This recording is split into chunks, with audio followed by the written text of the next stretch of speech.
Du coup, là, on va pouvoir rentrer vraiment sur le détail, sur le cas précis de l'arrêt cardiaque chez le sportif, qui est un cas qui peut aussi beaucoup inspirer la lutte contre l'arrêt cardiaque, parce qu'on observe un arrêt cardiaque chez des patients qui vont être plus jeunes, des personnes plus jeunes, et aussi des taux de survie potentiels qui sont beaucoup plus élevés. Et encore une fois, sur aujourd'hui, nous, nos statistiques, on voit que dans les salles de sport, dans les établissements sportifs, on peut atteindre parfois des taux de survie qui sont vraiment très très élevés, supérieurs à 50-60%, parce que les personnes qui vont être témoins de l'arrêt cardiaque vont agir extrêmement rapidement, que généralement ils sont sensibilisés et ils sont équipés de défibrillateurs. Et il y a des lois depuis 2022 qui rendent les défibrillateurs obligatoires dans tous les établissements sportifs. Donc ça, c'est très bien. Après, nous, ce qu'on observe sur le terrain, c'est qu'il y a 30-40% des établissements qui ne sont pas équipés, donc il y a encore du travail à faire. Mais voilà. Est-ce que vous pouvez peut-être commencer par nous expliquer un petit peu ce qui se passe, on va dire, pour le cœur d'un sportif, parce qu'on dit souvent que le sport c'est bon pour la santé. Quand là on parle d'arrêt cardiaque chez le sportif, on pourrait faire le contraire. Je pense que c'est important de remettre les choses à plat. Ouais. Non, mais bien sûr que le sport est très important pour la santé et ça c'est indéniable. Mais bien sûr, l'activité physique intense peut favoriser la survenue de problèmes cardiaques, alors d'un arrêt cardiaque ou d'autres problèmes. Le plus souvent, je parle de généralité, le sport, l'activité intense va en fait démasquer une cardiopathie sous-jacente qui n'était pas connue chez le patient. Par exemple une cardiopathie génétique ou une particularité congénitale, surtout chez les patients jeunes, et donc chez qui l'activité physique à qui on va demander au cœur de battre plus vite, plus fort, plus souvent, ça le soumet à une sorte de stress qui peut déclencher une arythmie qui est souvent à l'origine d'un arrêt cardiaque. Excusez-moi, est-ce que vous pouvez coller le micro, est-ce qu'on entend bien? Ça marche. Merci. Je pense qu'on entend mieux effectivement. Voilà. Donc là, pour les patients plutôt jeunes et chez les patients un peu plus âgés, c'est d'autres particularités, plutôt des atteintes des artères du cœur, les coronaires et donc ce qu'on appelle les infarctus, des pathologies comme ça, favorisées aussi par d'autres facteurs de risque comme le tabac, le cholestérol, le diabète, etc. Voilà.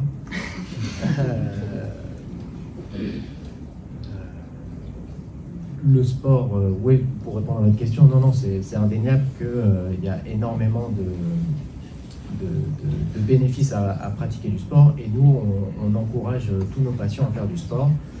Tout le monde peut faire du sport, et ce, de façon adaptée. Ça dépend de chacun, mais en tout cas, tout le monde peut en faire, et tout le monde devrait en faire. Bien sûr, il faut le faire dans les bonnes conditions, avec éventuellement un bilan avant pour dépister une cardiopathie sous-jacente si ça s'y prête, ou s'il y a des symptômes, des essoufflements, des douleurs à la poitrine lors de la pratique du sport. Ne pas hésiter à faire un bilan avec un cardiologue, et bien sûr respecter, nous, ce qu'on appelle en cardiologie du sport, les règles de bonne pratique, les 10 règles d'or. Outre de consulter en cas de symptômes, c'est de bien s'échauffer, de bien s'hydrater pendant la pratique physique, de faire un effort intense pour lequel on ne serait pas, par exemple, entraîné, et ne pas pratiquer dans des conditions extrêmes de sport intense qui fait plus de 30 degrés ou moins 5 degrés. Et donc, pratiquer dans les bonnes conditions, qui sont le plus souvent le cas, normalement il n'y a pas le risque, même s'il n'est jamais nul, est franchement diminué. Le sport reste bénéfique. Très bien. On a la chance aussi d'avoir Pierre, qui est représentant de la franchise CrossFit en France, et donc de nombreuses salles de sport, et qui gère une salle de CrossFit. Ça peut nous intéresser aussi de voir comment vous avez accueilli ces lois, cette volonté ou pas de s'équiper. Vous l'étiez déjà avant, le côté formation. Alors, comment c'est perçu par les gérants de salles de sport? Merci beaucoup. Écoutez, pour répondre à la question, personnellement, en tout cas nous au sein de notre salle, on était déjà équipés avant. on en a échangé, on en a discuté avant, mais je pense que dans les salles de sport, la plupart des gens, en tout cas avec lesquels on échange au sein du réseau CrossFit, c'est des gens qui ont à cœur d'aider les gens et donc d'améliorer leur santé.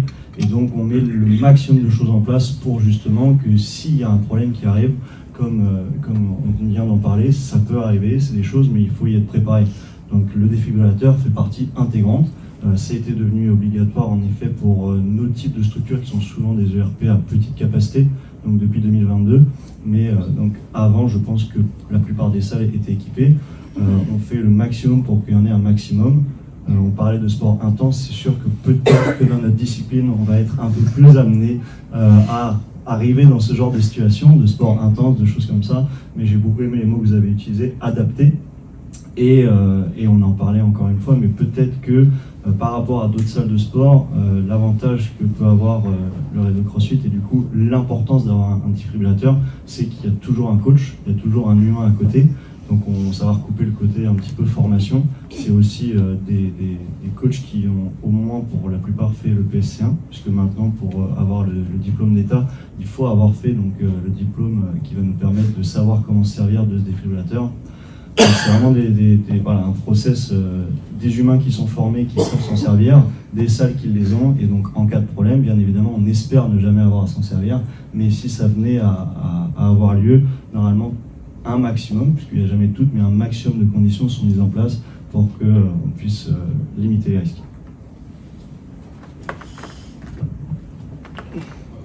Je t'introduis juste là-dessus. Il y a quelques mois, Olivier a fait un arrêt cardiaque dans une salle de sport, justement une salle de CrossFit, et il a été sauvé par Laurent, qui est ici, aussi ici pour témoigner avec plusieurs autres personnes.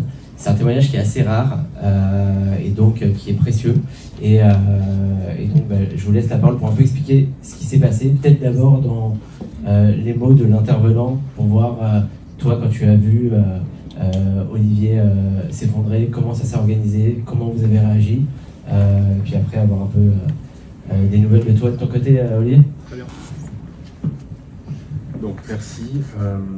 En effet, un matin, on s'entraîne comme beaucoup de matins en semaine à 7h du matin, donc pour notre entraînement quotidien. Et Olivier, ici présent, a eu des réactions un petit peu bizarres, mais il a eu en amont surtout un très bon choix, le choix de venir à la salle de sport et de ne pas s'entraîner seul, comme il avait eu l'idée de le faire, et d'aller courir en colline de manière isolée, seul, sans téléphone, sans rien. Et là, je pense qu'il ne serait pas ici présent pour nous parler. Mais justement, il a plutôt fait le choix ce matin-là de venir à la salle de sport. Il était fatigué depuis un moment. Et peu de temps après le démarrage de l'entraînement, après un échauffement, il s'est senti mal, il est tombé. Et il a eu des réactions bizarres, il y a eu une espèce de rade, il y a eu tout un cheminement qui l'a amené à une perte de pouls. Et il y a eu une vraie réaction en chaîne où, grâce justement aux adhérents et de tout public, dans le sens où moi je suis ancien pompier, ancien coach, Laura qui est une infirmière, donc elle a eu les bons gestes aussi tout de suite, le owner, donc le patron de la salle de CrossFit, est formé aussi au premier secours, et puis tous les autres sont venus autour pour nous demander un petit peu ce qu'ils pouvaient faire. Donc il y a toute une chaîne à ce moment-là qui s'est mise en place autour d'Olivier, où il a eu les premiers soins tout de suite. On l'a mis en PLS, il a été massé, et c'est là que j'ai eu l'idée de me dire peut-être que cette boîte-là, à ce moment-là, va nous être utile. Et donc on a posé les patchs, et comme on a posé les patchs, on a allumé. Donc je remercie aussi surtout l'outil à ce jour, parce qu'il a été très facile d'utilisation, parce que j'ai beau avoir été formé, mais au moment M de s'en servir, il n'y a plus beaucoup de risques, il y a beaucoup d'affolement. Qu'est-ce qu'on fait? C'est mon ami qui est par terre. Je pose les patchs et au final je l'allume.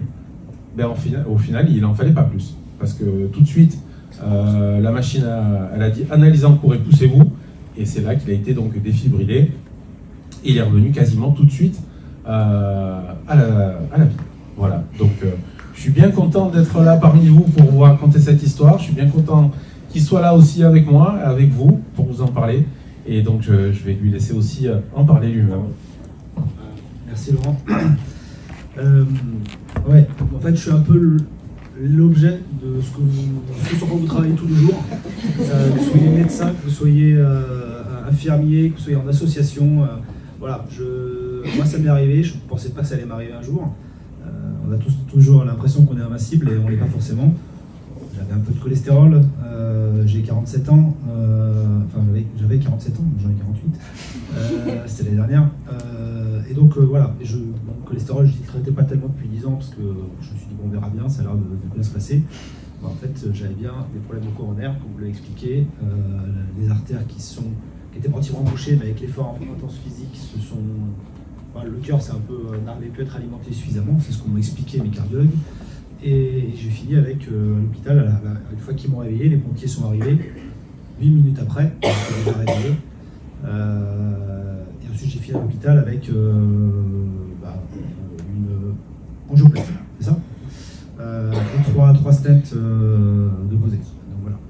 Donc je peux que témoigner maintenant, parce que c'est après qu'on s'en rend compte, de l'intérêt, d'avoir des personnes formées, d'avoir des personnes qui ne s'affolent pas. Là j'ai un de mes anges gardiens, puis il y avait l'autre, Laura, qui me massait, et puis il y avait toute l'équipe, comme il l'a expliqué, un qui prenait le téléphone, qui parlait avec les pompiers, d'autres qui sortaient, parce que la salle n'est pas forcément facile à trouver dans les zones industrielles, qui sortaient sur la route pour leur indiquer par où il fallait arriver. Voilà, c'est vraiment une chaîne ensemble qui a travaillé ensemble le matin à 7h15 pour me sortir de là et faire que je suis là parmi vous. A priori, j'ai pas de séquelles, j'ai repris le sport normalement, à part le fait que je regarde je regardais jamais mon pouls, maintenant je regarde un peu plus. Mais voilà, j'ai l'impression de ne pas avoir vraiment changé de vie, à part les petites pilules que je prends tous les jours. Ça fait partie de la vie. C'est juste arrivé plus tôt que ce que j'imaginais. Et voilà. Donc vous travaillez tous ensemble sur vraiment quelque chose qui permet vraiment de sauver des vies. J'en suis la preuve vivante et il y en a d'autres autour à qui c'est arrivé.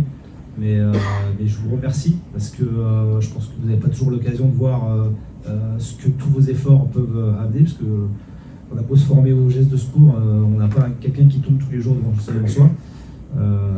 Donc je voulais vous remercier et puis vous dire que c'est un beau combat et qu'effectivement, ce que j'ai entendu tout à l'heure, sur le fait que, combien vous avez dit, 50 000 personnes qui meurent par an pour 3000 morts sur la route, ça fait quand même un écart plutôt de 15 que de 5, comme j'ai entendu tout à l'heure. C'est énorme. Et effectivement, on n'a pas vraiment de journée comme on entend l'Octobre Rose, le mois de novembre, c'est le November, là. On pourrait imaginer quelque chose comme ça pour que les gens soient formés à ce genre de situation. Parce que les outils, c'est bien, mais là, il fallait avoir le réflexe d'aller le chercher. Et effectivement, quand tout le monde commence un peu à paniquer, là, j'ai eu la chance que les équipes sont super bien, vous avez super bien tous réagi. Mais il peut être à 50 mètres, si vous n'avez pas le réflexe parce que vous êtes paniqué, il ne sert à rien. Voilà. Donc former les gens, les inciter à l'utiliser et surtout faire quelque chose, c'est vachement important. Voilà.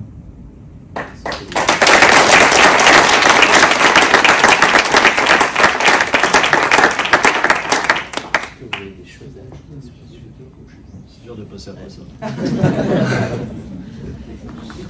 Est-ce qu'il y a des questions?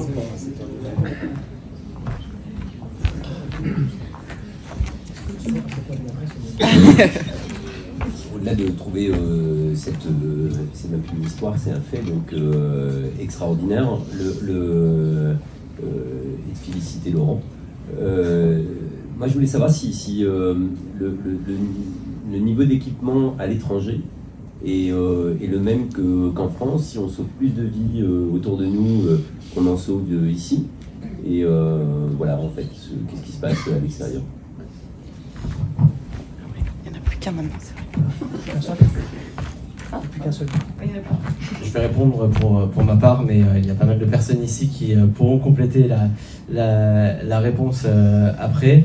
En fait, il y a deux choses qui vont permettre de sauver des vies. Donc, il y a des pays qui sont des exemples en formation gestes qui sauvent.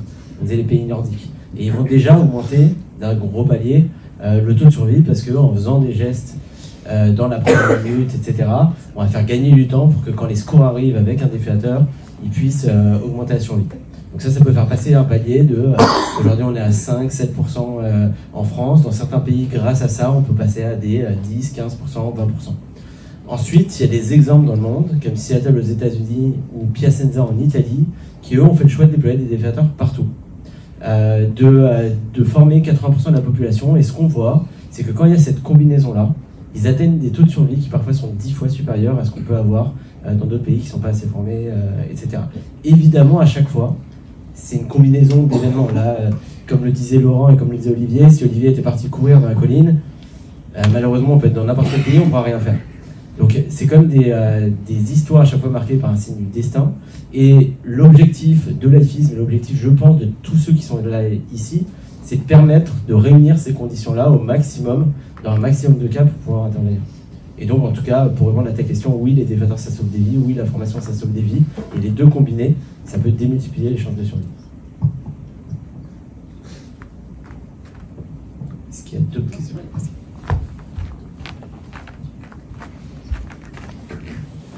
C'est une très bonne question. En fait, aujourd'hui, vous le savez peut-être, il y a les référentiels internationaux sont révisés tous les 5 ans. Et aujourd'hui, il y a une recherche des preuves scientifiques par rapport à l'implantation des défibrillateurs dans le monde. Et le Comité international de réanimation se pose cette question. Et aujourd'hui, il n'y a pas assez de preuves, mais comme le disait très bien Johan, c'est qu'on a des études de cas extrêmement intéressantes.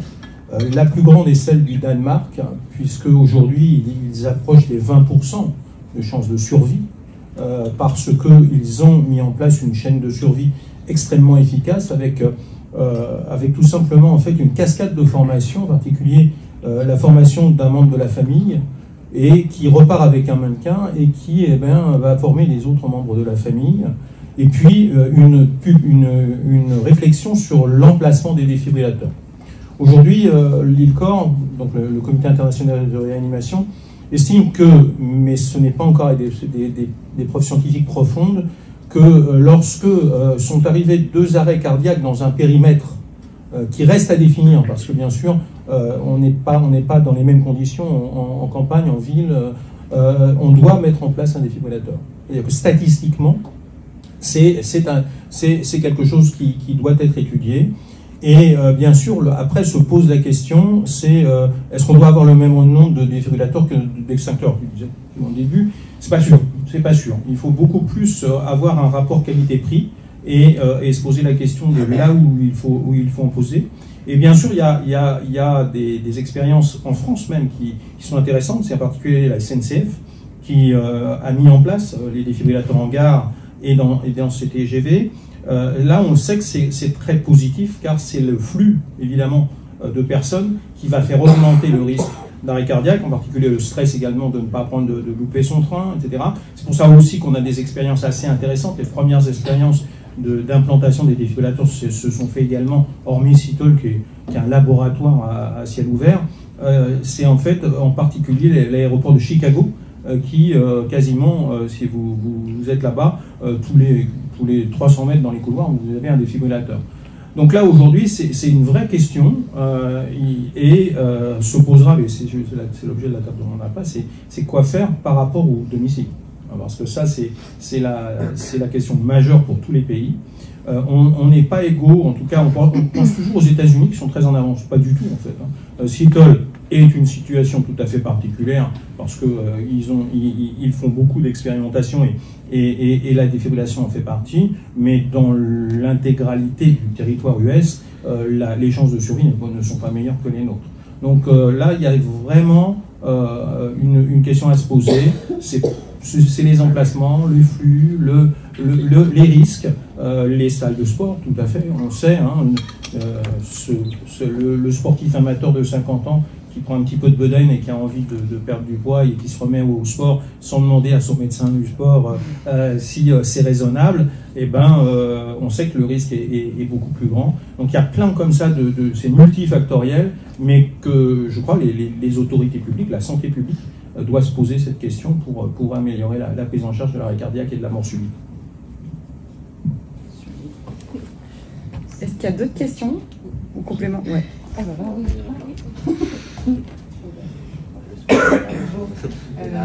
Tout à l'heure, enfin une des premières tables rondes, vous disiez que finalement les femmes étaient plutôt mal loties par rapport à la réanimation ou la défibrillation. Est-ce que c'est quelque chose qu'on retrouve aussi dans des villes comme Seattle, enfin, qui sont ou dans les pays d'Europe du Nord? Parce que j'ai quand même, enfin, d'après ce que j'ai compris, chez la femme, les signes sont sensiblement différents des signes que connaissent les hommes, et donc ça peut aussi freiner l'intervention finalement. On communique beaucoup sur les signes précurseurs chez l'homme, mais je crois que chez la femme c'est assez différent.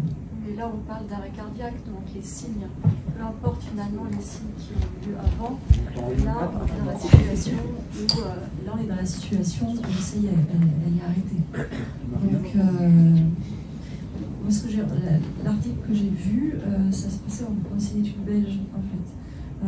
Je n'ai pas fait la biblio sur la littérature mondiale, mais je pense que ça doit être quelque chose d'un peu, en particulier chez les Américains, probablement. Il faudrait voir, il faudrait faire la biblio là-dessus.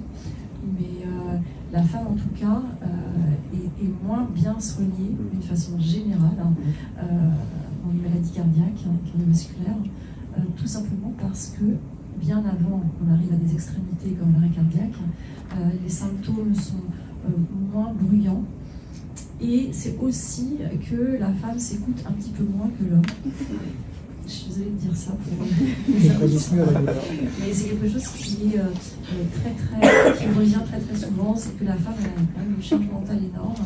Elle est habituée finalement à pas trop s'écouter et elle laisse souvent dériver les choses sans trop s'en occuper, alors que l'homme, le plus souvent, dès qu'il sent un petit truc, il a plutôt prompt à justement appeler sa femme et dire ce qu'il fait. Merci Marina pour cette réponse. Est-ce qu'il y avait... J'ai vu des mains levées. Oui.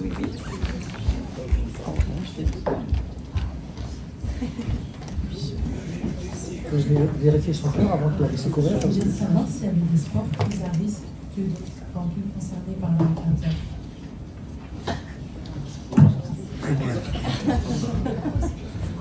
Je peux dire footing.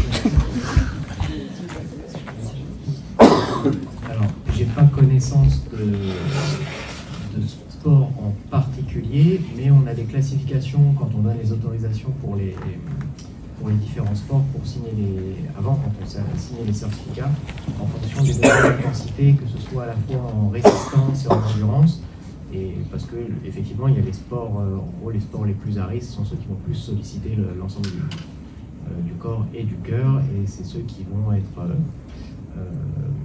très intenses au niveau à la fois musculaire, donc entraînement en résistance et en endurance, typiquement l'aviron ou voilà, ces sports-là, à la différence du golf ou d'autres sports un peu qui sollicitent un petit peu moins les choses, il y a quand même moins de problèmes cardiaques. Merci. Il y avait d'autres questions ou pas? Ah. Et c'est reparti. C'est reparti.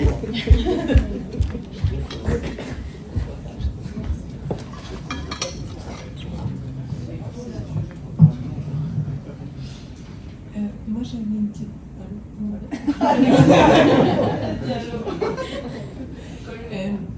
c'est que contrairement à tout ce qui est dit là, moi j'ai vu un peu l'inverse, c'est-à-dire que jusqu'à il y a 2 ans, pour pratiquer le badminton, on avait un mot spécial du médecin, en effet, avec un bilan cardiaque, mais récemment ils ont fait la politique inverse, c'est-à-dire que la fédération a arrêté de demander cette vérification-là, alors qu'on pourrait se dire que c'est plutôt un sport à risque, vu qu'il sollicite assez le cardio. Vous savez pourquoi ce genre de politique a changé? Est-ce que c'est une décision de l'État? Est-ce que c'est une décision d'un comité médical?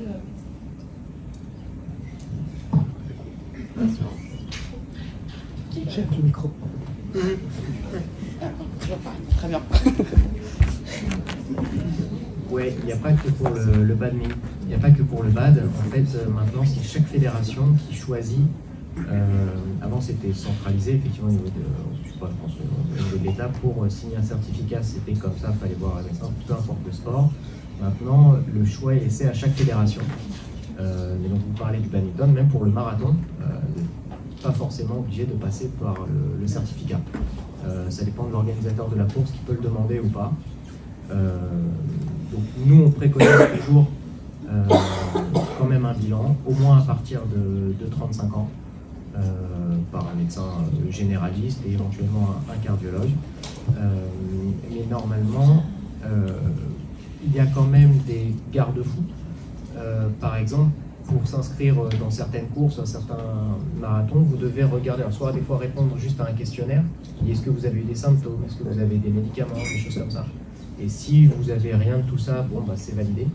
Ou regarder des vidéos explicatives, il y a 2-3 vidéos, alors moi je ne les ai pas vues, mais qui, je pense, rappellent un peu ces mesures